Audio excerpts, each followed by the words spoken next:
future nurses, welcome back. Today, we're breaking down a topic that shows up in nursing school on the NCLEX and every single shift you'll ever work: patient safety culture. Now, this might sound like one of those big, fuzzy textbook terms that's hard to pin down. But stick with us because by the end of this video, you'll know exactly what it is, why it matters, and how to actually live it out on the floor. Let's make this stick. So, what exactly is patient safety culture? Here's the simple version. Patient safety culture is the shared values, beliefs, and behaviors that determine how safety is handled in a healthcare setting. Think of it like the personality of a unit. It's not a single policy taped to the wall. It's the everyday attitude everyone shares about keeping patients safe. Here's an analogy that makes it click. Imagine two kitchens.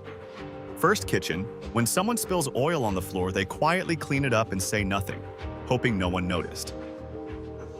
Second kitchen, they clean it up, then tell the team, "Hey, watch that spot," and ask, "How do we stop this from happening again?" Same thought. Totally different culture. That second kitchen, that's a strong safety culture. And in nursing, that mindset can be the difference between a near miss and a serious harm event. Okay, so why should you care about this? Because the research is clear. A positive safety culture is directly linked to fewer medical errors, fewer adverse events, and better patient outcomes. When a unit has a strong safety culture, nurses feel safe to speak up. They report mistakes, flag near misses, and ask questions without the fear of getting blamed or punished. And here's the truth, future nurse. You will make mistakes and you will witness them. We're human. The goal isn't to be perfect. The goal is to work in an environment where problems get caught, reported, and fixed before they reach the patient. That's what keeps patients safe. And honestly, it's what protects you too. So what does a strong patient safety culture actually look like? Let's break it down into 4 key components.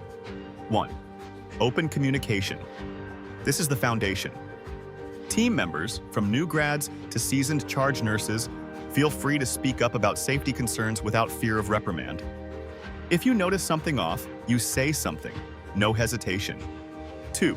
A blame-free reporting environment.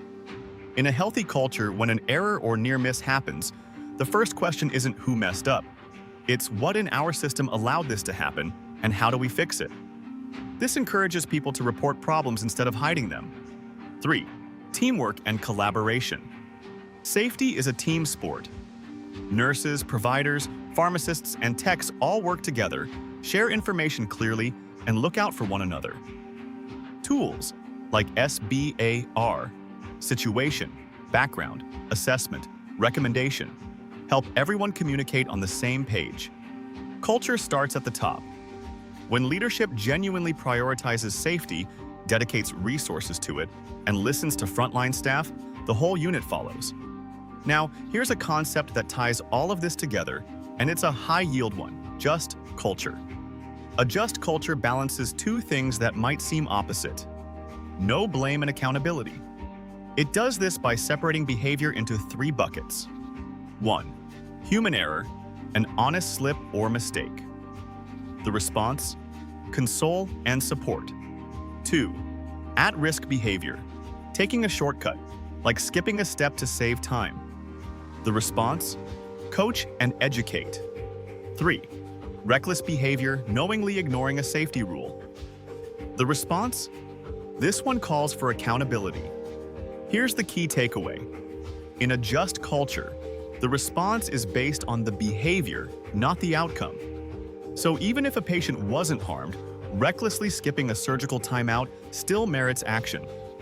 That's what keeps the system honest and safe. All right, let's bring this to the bedside. How do you, whether you're a student or already on the floor, actually contribute to patient safety culture? Here's how. Speak up every time. If a dose looks wrong or an order seems off, ask. A respectful question is never out of line when patient safety is on the line. Report near misses, not just errors. That almost happened moment is gold. Reporting it helps the whole team prevent it from becoming a real harm event. Use your safety tools. Lean on SBAR for handoffs, do your independent double checks on high alert meds, and never skip a timeout or an ID verification. Support your teammates. If a colleague makes an honest mistake, respond with support, not shame. The goal is to fix the system, not punish the person. Stay curious. Ask why when something goes wrong. The answer almost always points to a system issue you can help improve. And one golden rule that ties right into safety: document accurately and thoroughly. Clear documentation is patient safety in action. So let's do a quick recap. Patient safety. Culture. It is the shared values and behaviors that shape how safety happens in a healthcare setting. It matters because it leads to fewer errors and better outcomes. The key components are open communication, a blame-free reporting environment, teamwork, and leadership commitment. And just culture reminds us to focus on the behavior, not just the outcome, balancing support with accountability. Here's the bottom line, future nurse. Patient safety culture isn't just a concept you memorize for an exam. It's a mindset you carry into every shift. When you speak up, report honestly, and look out for your team, you become part of building a safer environment for your patients. You've got this. Now go out there and make patient safety part of who you are as a nurse. If this lesson helped it stick, give it a like, drop a comment with your biggest takeaway, and subscribe so you don't miss the next one. See you in the next lesson.